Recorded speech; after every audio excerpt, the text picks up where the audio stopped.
إلى أشرف النبيين محمد رسول الله صلى الله عليه وسلم وآله وذريته وأزواجه وأهل بيته الكرام، وإلى أرواح إخوانه من الأنبياء والمرسلين والصحابة والتابعين والأولياء الصالحين والعلماء العاملين والملائكة المقربين والمجاهدين في سبيل رب العالمين، وإلى المصنفين المخلصين، ونخص خصوصا إلى سلطان الأولياء الشيخ عبد القادر الجيلاني والإمام أحمد الرفاعي الكبير، وسلسلة رجال الطريقة الرفاعية، وسلسلة رجال الطريقة القادرية، وسلسلة رجال الطريقة النكشبندية، وسلسلة رجال الطريقة العلوية، وإلى أرواح المسلمين والمسلمات والمؤمنين والمؤمنات من مشارق الأرض إلى مغاربها برها وبحرها، خصوصا آباءنا وأمهاتنا وأجدادنا وجداتنا ومشايخنا ومشايخ مشايخنا وأساتذتنا وأساتذة أساتذتنا، ونخص خصوصا إلى شيخ مشايخنا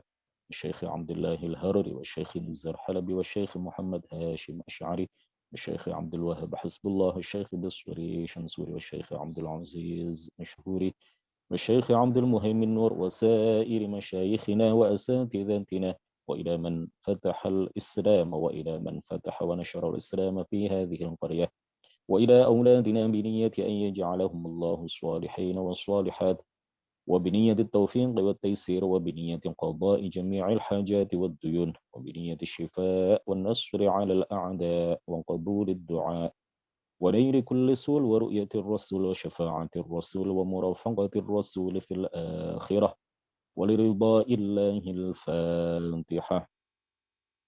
أعوذ بالله من الشيطان الرجيم. بسم الله الرحمن الرحيم. الحمد لله رب العالمين الرحمن الرحيم مالك يوم الدين إياك نعبد وإياك نستعين اهدنا الصراط المستقيم صراط الذين أنعمت عليهم غير المغضوب عليهم ولا الضالين آمين. الحمد لله رب العالمين، له النعمة وله الفضل وله الثناء الحسن، صلوات الله البر الرحيم والملائكة المقربين على سيدنا محمد الأمين وعلى آله وصحبه الطيبين الطاهرين. رب اشرح لي صدري ويسر لي أمري وثبتني على الإيمان. اللهم لا سهل إلا ما جعلته سهلا، وأنت يا حي يا قيوم تجعل الحزن إذا شئت سهلا. أما بعد قال المؤلف رحمه الله تعالى ونفعنا به وبعلومه وأمدنا بأمداده وأفاض علينا من بركاته آمين. Soal jawab nomor 42. Mal murad biqaul Rasul sallallahu alaihi wasallam idza sa'alta fas'alillah wa idza ista'anta fasta'in billah. هذا معناه أنه من باب الأولى أن الذي يسأل هو الله وأن الذي يستعان به هو الله، وليس معناه لا تسأل غير الله ولا تستعن بغير الله. وهذا كحديث ابن حبان في صحيحه لا تصحب إلا مؤمنا، kalau diterjemahnya la tusahib, ولا يأكل طعامك إلا تقي. أي الأولى بالإطعام التقي وبالصحبة المؤمن، وليس معنى ذلك أنه حرام إطعام غير المؤمن أو صحبته. وقد مدح الله تعالى في القرآن المسلمين بقوله ويطعمون الطعام على حبه مسكينا ويتيما وأسيرا، والأسير هنا المراد به الكافر. وقد ورد في صحيح البخاري أن 3 نفر سألوا الله بصالح أعمالهم ففرج الله عنهم. Soal jawab nomor 42. Apakah yang dimaksud dengan sabda Rasulullah, sabda Nabi, idza sa'alta fas'alillah wa idza ista'anta fasta'in billah? Jawab, maksudnya adalah bahwa yang lebih baik untuk dimohon dan dimintai pertolongan adalah Allah. Hadis ini tidak bermakna jangan memohon dan jangan meminta pertolongan kepada selain Allah. Hadis di atas serupa dengan hadis riwayat Ibnu Hibban, la tusahib illa mu'minan wa la ya'kul ta'amaka illa taqi. Yang paling layak untuk diberi makan adalah orang yang bertakwa, dan yang layak dijadikan kawan adalah seorang mukmin. Hadis tersebut tidak berarti haram memberi makan kepada selain orang mukmin dan haram menjadikannya sebagai teman. Allah Subhanahu wa taala memuji kaum muslimin di dalam Al-Qur'an dengan firman-Nya, "Wa yut'imuna at'ama 'ala hubbihi miskinan wa yatiman wa asira." Dan mereka memberikan makanan karena Allah kepada orang miskin, anak yatim dan orang kafir yang ditawan. Dalam Sahih Al-Bukhari dan Sahih Muslim diceritakan mengenai 3 orang yang meminta kepada Allah dengan wasilah amal soleh mereka, sehingga Allah memudahkan kesulitan mereka. Hadirin yang mudah-mudahan semuanya dirahmati oleh Allah Subhanahu wa taala.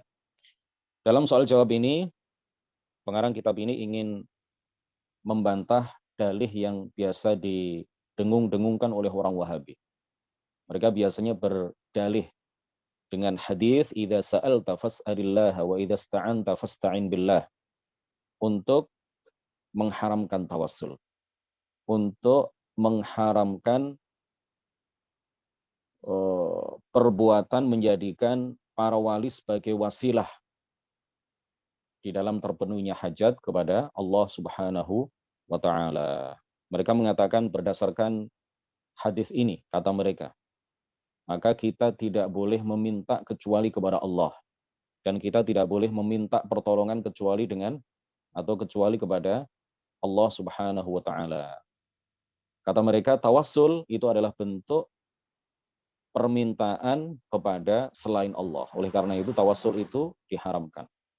Ya, bahkan dikafirkan orang yang melakukan tawassul dengan wasilah seorang nabi atau seorang wali, karena kata mereka hal itu sama dengan menyembah nabi atau wali yang dijadikan wasilah di dalam tawassul. Tawassul kata mereka juga adalah bentuk permintaan tolong kepada selain Allah yang dilarang oleh hadis yang disabdakan oleh baginda Rasulullah Shallallahu Alaihi Wasallam ini. Nah, dibantah di sini bahwa hadis ini tidak menyatakan, hadis ini tidak mengatakan jika engkau minta maka janganlah minta kepada selain Allah. Hadis ini tidak mengatakan seperti itu. Hadis ini hanya mengatakan apa? Jika engkau minta maka mintalah kepada Allah. Jika engkau minta pertolongan maka minta tolonglah kepada Allah. Hadis ini tidak mengatakan jika engkau meminta maka jangan meminta kepada selain Allah, dan jika engkau meminta pertolongan maka jangan minta pertolongan kepada selain Allah. Hadisnya tidak seperti itu.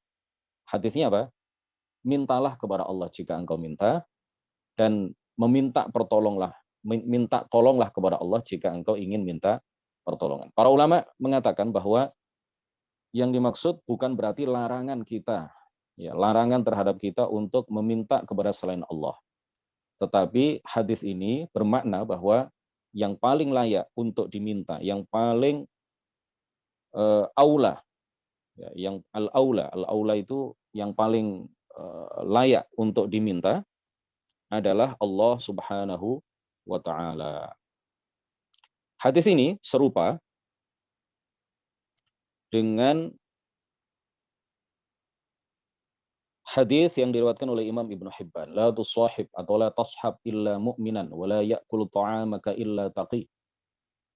Ya, seakan-akan hadis ini menyatakan janganlah engkau bersahabat kecuali dengan orang mukmin, dan janganlah memakan makananmu kecuali orang yang bertakwa. Padahal para ulama tidak ada yang memahami seperti itu. Para ulama menyatakan bahwa la tusahib illa mu'minan, la tusahib illa mu'minan itu artinya adalah yang paling layak untuk dijadikan teman adalah seorang mukmin. Ya, kita boleh berteman dengan non mukmin, tetapi yang paling layak untuk dijadikan teman, yang paling baik, yang paling afdol, paling utama untuk dijadikan teman adalah sahabat-sahabat yang beriman.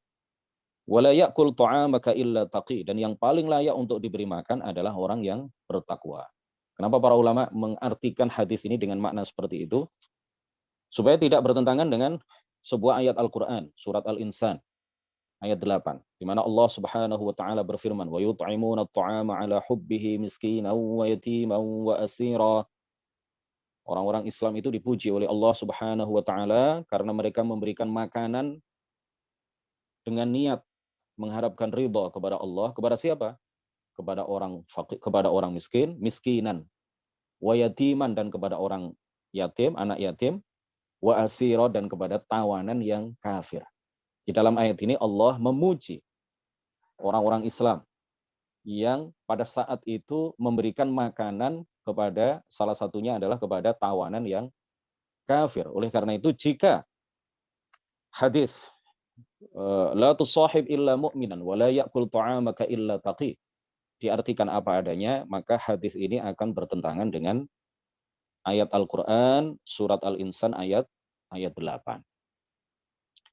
Jadi ketika seorang mutawassil, orang yang bertawassul mengatakan Allahumma inni as'aluka binabiyyika, ya Allah, aku meminta kepadamu dengan wasilah nabimu, atau dengan wasilah Abu Bakar, atau dengan wasilah Uwais Al-Qarani.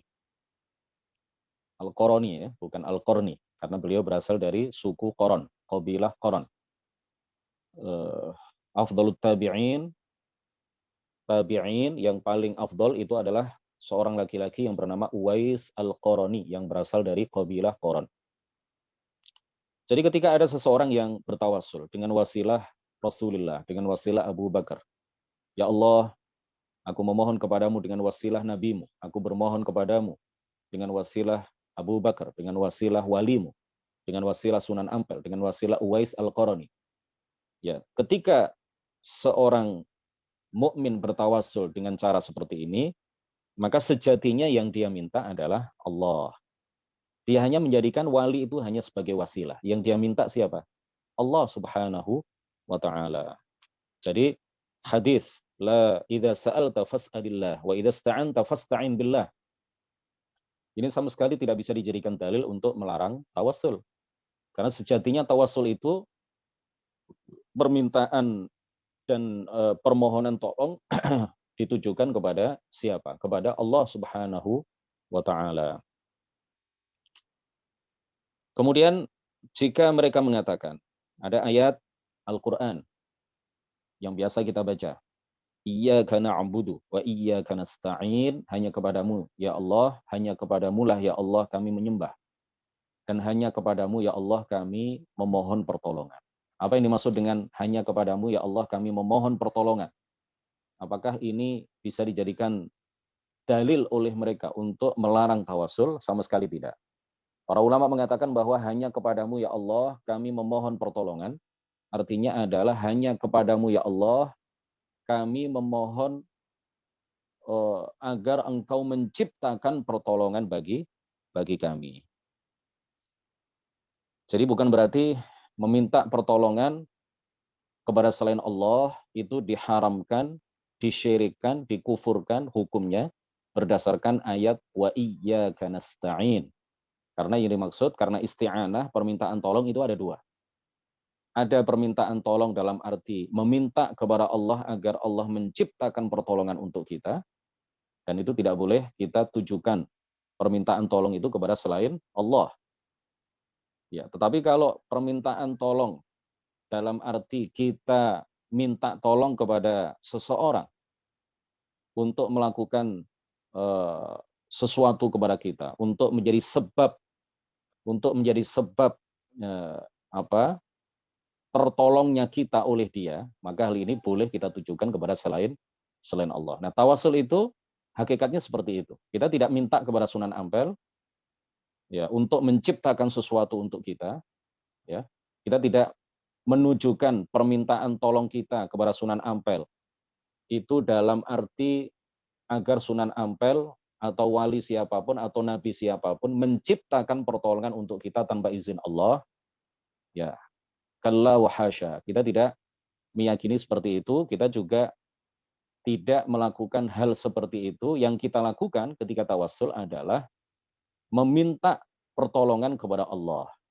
Ya, meminta pertolongan kepada Allah dengan sebab atau dengan wasilah atau dengan perantara wali tertentu, orang soleh tertentu, nabi tertentu. Jadi kita meyakini bahwa wasilah kita di dalam tawassul kepada Allah Subhanahu wa taala itu hanya sebab terciptanya pertolongan oleh Allah, ya, diciptakannya pertolongan oleh Allah kepada kita. Dengan wasilah wali tertentu, Allah menciptakan pertolongan untuk kita. Jadi sama sekali kita tidak menunjukkan permintaan tolong itu, ya, dalam arti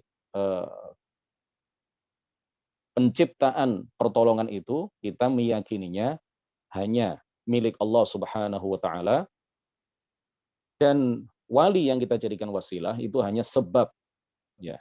Itu hanya perantara, hanya sebab terciptanya pertolongan untuk kita. Sedangkan yang menciptakan pertolongan untuk kita hanyalah Allah Subhanahu wa taala. Ya, sama dengan apabila kita datang ke seorang dokter ketika kita sakit. Kita tidak meyakini dokter itulah yang menciptakan kesembuhan untuk kita. Ketika kita minum obat, sakit kita minum obat. Kita tidak meyakini bahwa obat itulah yang menciptakan kesembuhan untuk kita. Ketika kita lapar, kemudian kita makan, maka kita tidak meyakini bahwa makanan yang kita makan itulah yang menciptakan rasa kenyang pada diri kita. Sama sekali tidak. Itu semuanya hanya perantara. Itu semuanya hanya sebab. Itu semuanya hanya wasilah yang menciptakan sembuh pada diri kita. Adalah Allah yang menciptakan rasa kenyang pada diri kita. Adalah Allah, makanan yang kita makan itu hanya perantara. Ya, itu hanya perantara kita menjadi kenyang, sedangkan yang menciptakan rasa kenyang pada diri kita tiada lain adalah Allah Subhanahu wa taala. Di dalam sebuah hadis Rasulullah Shallallahu alaihi wasallam bersabda, "Wallahu fi aunil 'abdi ma kana al-'abdu fi auni akhihi." Ya, seandainya ayat yang menyatakan iyyaka na'budu wa iyyaka nasta'in, meminta tolong secara umum, secara mutlak itu tidak boleh hanya kepada Allah, tidak boleh kepada selain Allah, dibolehkan hanya kepada Allah. Kalau diartikan seperti itu maka akan bertentangan dengan hadis. Akan bertentangan dengan hadis yang diriwayatkan oleh Imam Muslim bahwa baginda Rasulullah Shallallahu alaihi wasallam bersabda, "Wallahu fi aunil 'abdi ma kana al-'abdu fi auni akhihi." Allah akan menolong hambanya selagi hamba itu menolong saudaranya. Jadi biasa ya, saling tolong menolong antara satu makhluk dengan makhluk yang lain. Ya, dalam arti apa? Kita minta tolong kepada teman kita untuk mengangkat meja. Maka kita tidak meyakini bahwa teman kita itulah yang menciptakan terangkatnya meja untuk kita. Tidak. Ya, dia hanya sebab. Kita yakini bahwa pencipta segala sesuatu tiada lain adalah Allah Subhanahu wa taala. Nah, dalam kesempatan ini kami akan menyebutkan beberapa dalil dibolehkannya tawasul dengan nabi dan wali. Di antaranya adalah apa yang diriwayatkan oleh Imam Al-Bazzar di dalam kitab Musnadul Bazzar dari hadis Abdullah bin Abbas radhiyallahu anhuma dari Rasulullah sallallahu alaihi wasallam. Beliau bersabda, "Inna lillahi malaikatan sayyahina fil ardi siwal hafadhati yaktubuna ma yasqutu min waraqis syajari fa idza asaba ahadakum arjatun bi ardin falah falyunadi a'inu ibadallah." Di dalam hadis ini Rasulullah mengabarkan kepada kita bahwa Allah memiliki malaikat-malaikat yang selalu mobile, yang selalu berkeliling di atas muka bumi ini. Siwal hafadhati, selain malaikat-malaikat yang ditugaskan untuk menjaga umat Islam. Yaktubuna ma yasqutu min waraqis syajari.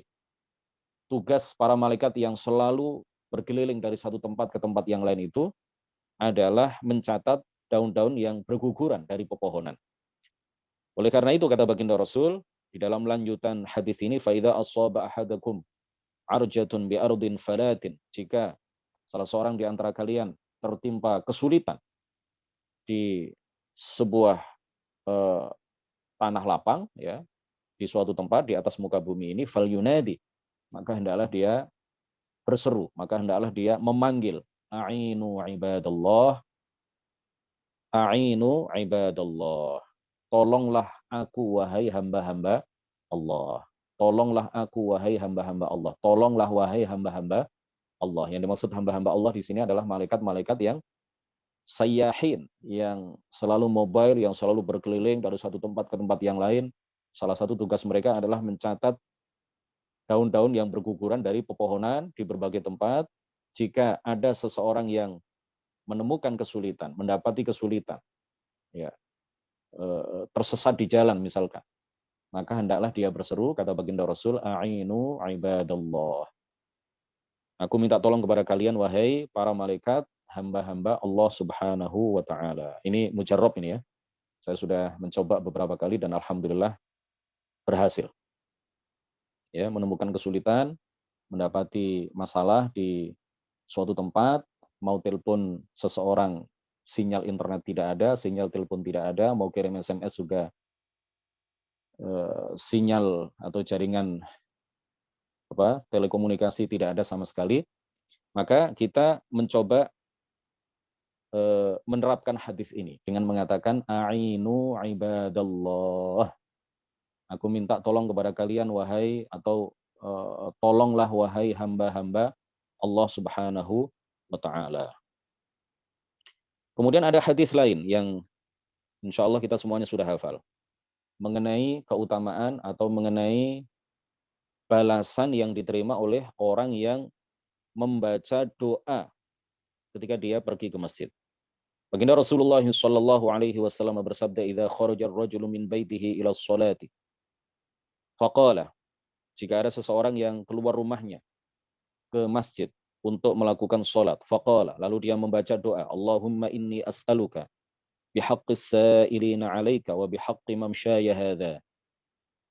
Fa inni lam akhruj asharan wala bataran wala riya'an wala sum'ah. خرجت اتقاء سخطك وابتغاء مرضاتك أسألك أن تنقذني من النار وأن تغفر لي ذنوبي إنه لا يغفر الذنوب إلا أنت Allahumma inni as'aluka ya Allah sesungguhnya aku memohon kepadamu bihaqqis sa'ilina 'alaika dengan hak atau dengan kedudukan dengan wasilah orang-orang yang meminta kepadamu wa bihaqqi mamsyaya hadza dan dengan wasilah berjalanku ini dan dengan wasilah berjalanku dari rumah menuju masjid ini. Ya, di sini ada tawassul dengan dua hal sekaligus. Yang pertama adalah tawassul dengan orang-orang yang soleh, ya, bihaqqis sa'ilina 'alaika. Kemudian di sini juga ada tawassul dengan amal soleh, ya, dengan wasilah mamsyaya hadza, dengan wasilah langkah yang aku lakukan dari rumah, yang aku langkahkan dari rumah menuju ke masjid. Fa inni lam akhruj asyaron wala bataran. Sesungguhnya aku tidak keluar rumah dengan tujuan sombong, wala riyaan, bukan pula dengan maksud riya, wala sum'atan, dan bukan pula dengan maksud sum'ah, ya, mengharap pujian dari orang lain. Kharajtu tiqa'a sakhatik, aku keluar rumah dengan tujuan untuk takut terhadap murkamu, wabtigha'a mardatik, dan mencari ridhamu. As'aluka an tunqidhani minan nar, aku memohon kepadamu agar engkau menyelamatkan aku dari neraka, wa an taghfira li dzunubi, dan aku memohon kepadamu agar engkau mengampuni dosa-dosaku, innahu la yaghfiru dzunuba illa anta, sesungguhnya tidak ada yang mengampuni dosa kecuali hanya engkau.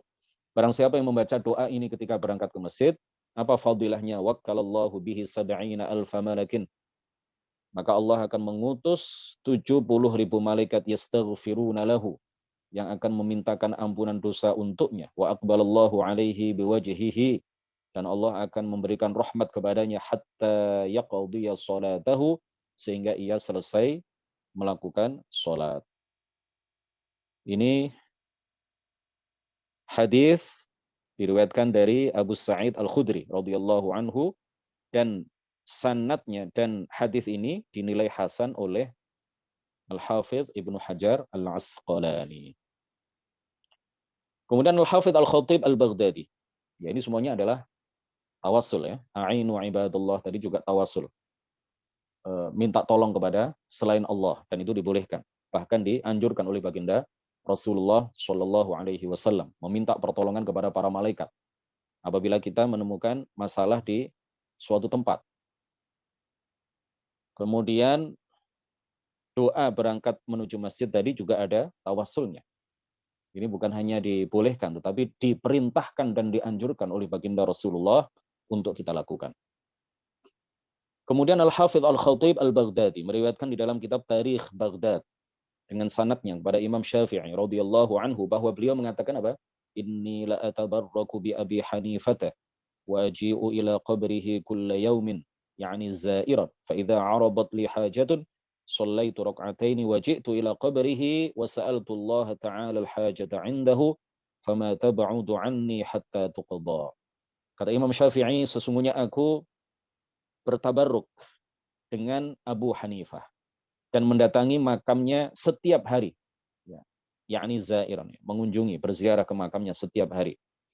Jika aku ada masalah, jika aku punya hajat, maka aku akan sholat 2 rakaat, kata Imam Syafi'i, dan aku mendatangi, dan aku berziarah ke makam Abu Hanifah, lalu aku berdoa, meminta hajatku itu agar dipenuhi oleh Allah, fama tab'udu anni hatta tuqda. Setelah aku melakukan itu, tidak lama setelah itu, hajatku pasti dikabulkan oleh Allah Subhanahu wa taala. Jadi apa yang dilakukan oleh Imam Syafi'i radhiyallahu anhu ini adalah tabarruk sekaligus tawassul, ya. Ngalap barokah, mencari barokah, mengharap barokah kepada Allah melalui Imam Abu Hanifah.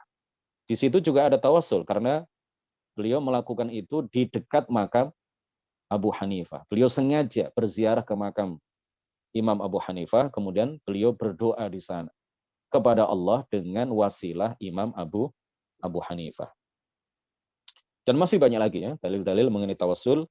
Di antaranya lagi adalah yang paling terkenal, di antara yang paling banyak disebutkan oleh para ulama ahli sunnati wal jamaah sebagai dalil dibolehkannya tawassul adalah apa yang diriwayatkan oleh Imam Al-Baihaqi di dalam kitab Dalailun Nubuwah.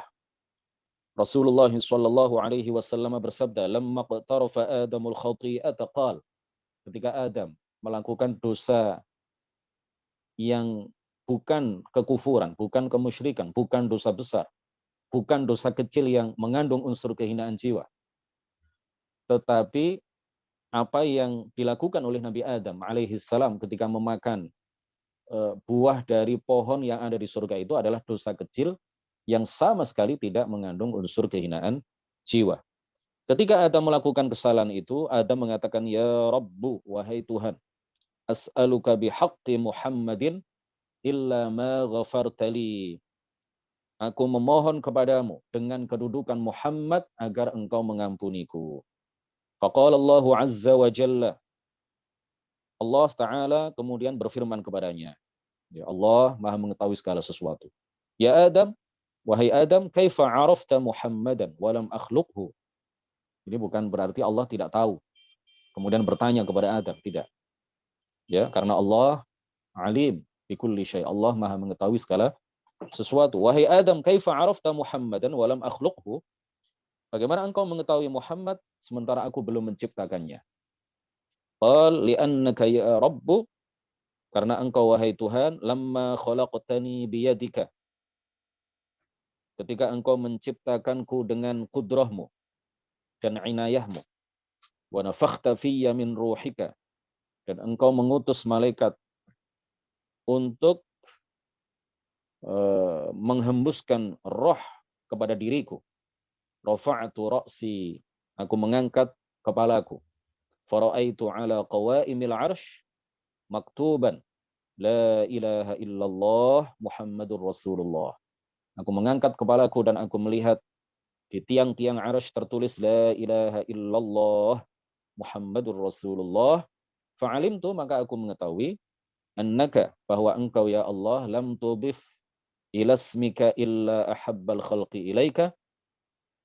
Maka dengan itu aku mengetahui bahwa engkau sungguh tidak menambahkan kepada namamu kecuali orang yang paling, kecuali makhluk yang paling engkau cintai.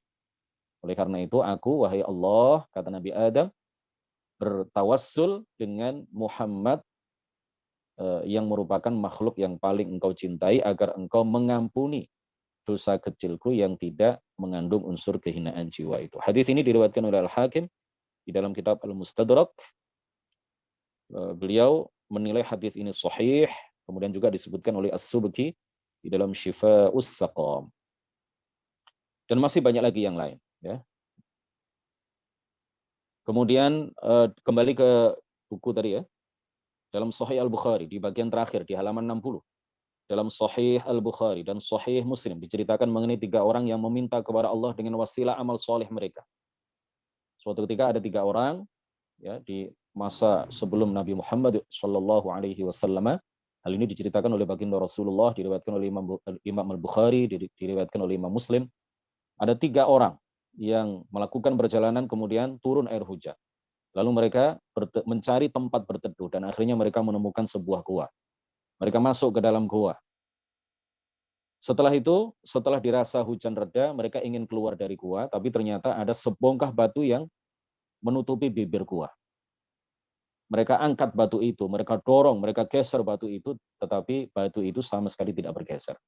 Akhirnya masing-masing dari 3 orang itu bertawassul dengan amal soleh yang pernah dikerjakan oleh masing-masing dari 3 orang itu. Ketika yang pertama bertawassul dengan amal soleh yang dia lakukan, maka batu itu mulai bergeser sedikit. Orang yang kedua bertawassul dengan amal soleh yang pernah dia lakukan. Batu itu kemudian bergeser lagi, tetapi mereka belum bisa keluar. Baru kemudian orang ketiga bertawassul dengan amal soleh yang pernah dia lakukan. Batu itu kemudian bergeser dan terbukalah bibir gua. Akhirnya mereka bisa keluar dari gua tersebut. Para ulama mengatakan bahwa jika tawassul dengan amal soleh itu dibolehkan, bahkan dianjurkan di dalam Islam, lebih-lebih lagi bertawasul dengan Nabi. Ya, lebih-lebih lagi bertawasul dengan Rasulullah. Amal soleh itu adalah makhluk. Rasulullah, para nabi, para wali juga adalah makhluk. Lebih mulia mana Rasulullah dengan amal soleh? Tentu lebih mulia Rasulullah Shallallahu Alaihi Wasallam sebagai makhluk yang paling dicintai Allah Subhanahu Wa Taala, makhluk yang paling mulia. Jika tawassul dengan wasilah amal soleh dibenarkan di dalam hadis yang diriwayatkan oleh Al-Bukhari dan Muslim, maka itu artinya bertawassul dengan Rasulullah lebih-lebih lagi tentu dibolehkan di dalam Islam. Ya, banyak sekali hadis yang bisa kita kemukakan sebagai dalil dibolehkannya tawassul dan juga tabarruk. Tadi ada chat masuk.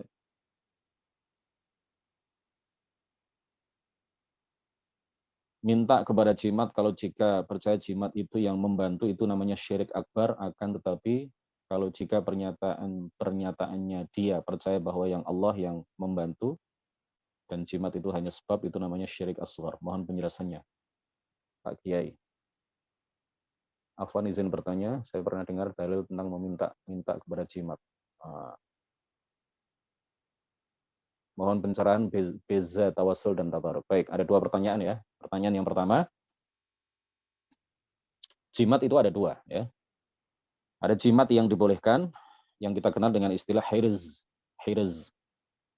Dan yang kedua adalah jimat yang tidak dibolehkan. Jimat yang dibolehkan itu adalah jimat yang bertuliskan ayat-ayat Al-Quran dan bertuliskan doa-doa yang diajarkan oleh Rasulullah atau oleh para ulama. Ini jimat yang dibolehkan. Ditulis di sebuah lempengan tembaga misalkan, atau ditulis di sebuah kertas, lalu dilipat, dimasukkan sesuatu, lalu digantungkan di leher kita, atau kita masukkan ke saku kita. Ya, dengan niat atau dengan keyakinan bahwa jimat itu atau hirz itu hanyalah sebab Allah mendatangkan manfaat bagi kita, dan hanya wasilah atau sebab Allah menghindarkan diri kita dari mara bahaya. Itu dibolehkan. Ya. Yang kedua adalah jimat yang tidak dibenarkan, tidak dibolehkan, dilarang di dalam Islam, yaitu jimat yang berisi tulisan-tulisan yang tidak jelas.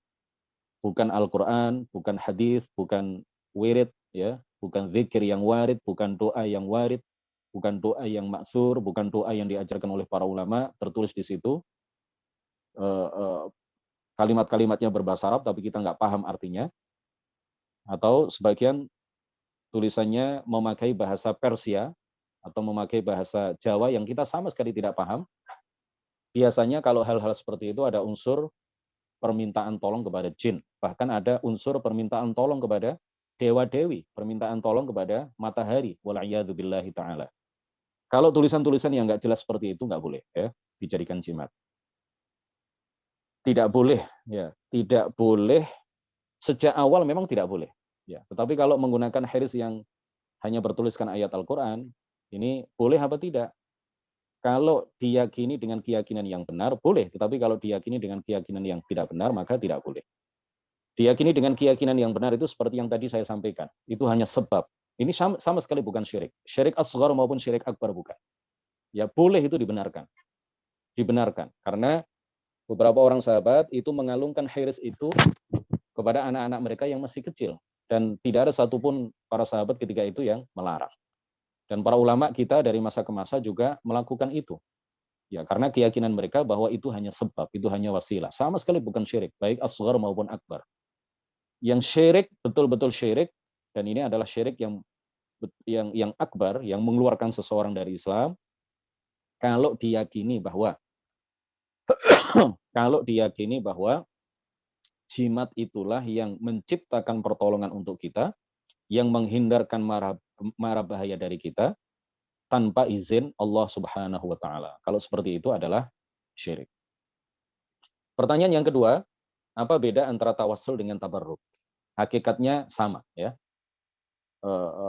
Al-Imam Taqiyuddin As-Subki misalkan menyatakan bahwa tawassul, tabarruk, istighatsah, tasyaffu', tawajjuh, tajawuh itu semuanya hakikatnya sama. Makanya dalil-dalil untuk tawassul itu bisa kita terapkan untuk tabarruk. Dalil-dalil untuk istighatsah, isti'anah. Istighatsah itu artinya meminta tolong kepada Allah dalam keadaan terjepit, dalam keadaan sulit, ketika banyak problem lalu kita minta pertolongan kepada Allah, ini namanya istighatsah. Atau minta pertolongan kepada selain Allah, kita jadikan wasilah di dalam berdoa kepada Allah, ini namanya istighatsah. Ya, dalil-dalil untuk tabarruk bisa kita terapkan untuk tawassul, tawajjuh, tajawuh, tasyaffu' boleh. Dalil-dalil untuk kebolehan tawassul begitu juga bisa kita terapkan untuk tabarruk dan seterusnya. Hakikatnya sama sebenarnya. Substansinya sama. Ya. Substansinya sama antara tawassul dengan tabarruk. Ya, bahkan bukan hanya dua ini ya, bukan hanya dua amaliyah ini saja yang saya sebutkan tadi. Tawassul, tabarruk, istighatsah, tasyaffu', tawajjuh. Kita sering mendengar istilah tawajjuh ya. Kemudian ada istilah lain tajawuh. Ya, tajawuh itu artinya seseorang mengatakan Allahumma inni as'aluka bijahi nabiyyina Muhammad. Itu tajawuh. Ya itu semuanya hakikatnya sama, substansinya sama. Substansinya sama. Jadi sekali lagi tawassul dengan tabarruk itu substansi dan hakikatnya sama.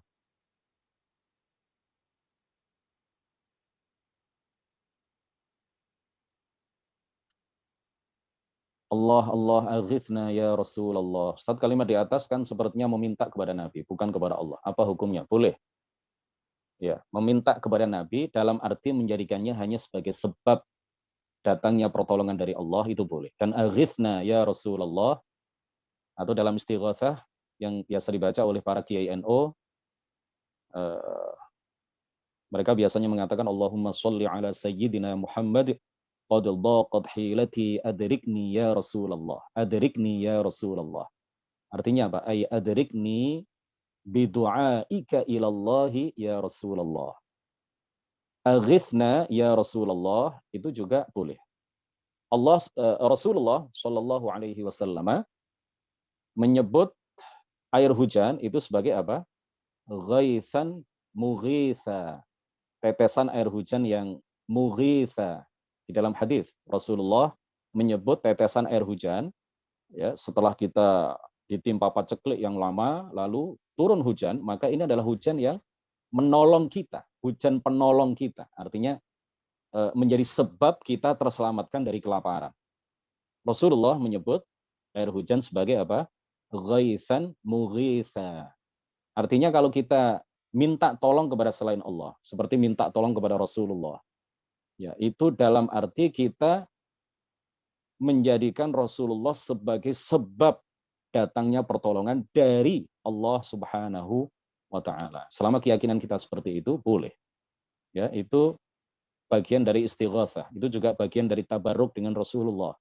Itu juga bagian dari tawassul kita kepada Allah dengan wasilah Rasulullah. Semuanya dibolehkan itu ya. Jadi jangan terpengaruh dengan orang-orang Wahabi. Saya dulu pernah terjebak di salah satu perguruan tinggi Wahabi. Ya, hal-hal seperti ini biasa, sudah kami kaji dulu dan dalih-dalih mereka, ya, kita tidak menyebutnya dalil. Dalih-dalih mereka melarang tawassul, mengharamkan tawassul, memusyrikkan para mutawassilin, orang-orang yang bertawassul itu sangat lemah sekali. Ya, sangat lemah sekali dan sudah dibantah oleh ribuan para ulama di berbagai belahan dunia. Jadi praktek-praktek tawassul, tabarruk, istighatsah, tasyaffu', tawajjuh, tajawuh itu sudah dilakukan oleh ratusan juta umat Islam dari masa ke masa di berbagai belahan dunia. Kalau itu dikafirkan, ya hanya segelintir saja orang-orang yang tidak kafir. Berarti sebagian besar umat Islam yang melakukan praktek-praktek seperti itu sejak dahulu kala sampai sekarang, itu semuanya kafir menurut orang-orang Wahabi. Wal'iyadzubillahi ta'ala. Coba kalau Anda melihat, mencermati, setiap hari di makam Sunan Ampel yang terdekat dengan, yang paling dekat dengan saya, di makam Sunan Ampel, di makam Sunan Ampel itu berapa ribu orang yang datang setiap hari untuk bertawasul dan bertabarruk di sana. Ya, bertawasul dan bertabarruk di sana. Berapa ribu setiap hari, bahkan selama Ramadan satu hari mungkin bisa puluhan ribu. Di hari-hari tertentu, di Kamis malam Jumat misalkan, atau di Sabtu malam Ahad, di hari-hari libur, saat sekolah dan kuliah libur, kerja libur, itu bisa puluhan ribu orang dalam satu hari, bukan dalam hitungan sekian hari atau sekian bulan, enggak. Dalam hitungan satu hari, bisa puluhan ribu orang yang datang. Itu untuk satu makam orang, orang soleh yang ada di daerah Surabaya, belum di tempat-tempat yang lain. Orang biasa melakukan ziarah wali Songo, ziarah wali 5, ya, ziarah wali 8, atau ziarah wali Jawa Tengah, ziarah wali Jawa Timur. Itu satu makam di satu hari bisa ribuan orang yang datang. Nah ini praktek-praktek semacam ini kalau dikafirkan, dimusyrikkan, betapa banyak orang yang musyrik dan hanya sedikit sekali orang yang betul-betul muslim menurut atau dalam pandangan orang-orang Wahabi. Wal'iyadzubillahi ta'ala. Mudah-mudahan bisa dipahami dengan baik. Kalau kita bicara dalil masalah tawassul, tabarruk, sangat banyak sekali. Dan praktek yang dilakukan oleh para ulama dari masa ke masa, sangat banyak sekali, ya, diceritakan di dalam kitab-kitab para ulama, dan itu semuanya menunjukkan bahwa tawassul ini dibolehkan. Di dalam Al-Quran dibolehkan, wabtaghu ilaihil wasilah. Di dalam hadis dibolehkan, banyak sekali dalilnya. Kemudian dilakukan, tidak hanya diajarkan, juga dipraktekkan, dilakukan oleh para ulama, bukan hanya orang awam ya. Kalau kita mau menyebut kisah-kisah para ulama yang melakukan tawassul, tabarruk, istighatsah, ya, ada Al-Imam At-Tabarani sedang didera rasa lapar, rasa haus di depan makam Rasulullah, mengatakan apa? Al-ju', al-ju', ya Rasulullah, al-ju', al-ju', seorang ahli hadis kenamaan. Al-ju', lapar wahai Rasulullah. Ini kan seakan-akan meminta kepada Rasulullah, tetapi hanya menjadikan Rasulullah hanya sebagai wasilah, sebab bukan meyakini Rasulullah dapat menciptakan rasa kenyang pada diri Al-Imam At-Tabarani misalkan. Dan juga para ulama yang lain, banyak sekali kisah-kisah tawasul yang dilakukan oleh para ulama yang diceritakan di kitab-kitab dari masa ke masa. Demikian kajian kita pada pagi hari ini, mudah-mudahan bermanfaat dan membawa barokah bagi kita semuanya. Nuhallil wa nusalli ala nabi la ilaha illallah. Allahumma salli ala sayyidina Muhammad wa ala alihi wa sahbihi wa sallim. Rabbi ighfir li wa liwalidayya wa lil mu'minina wal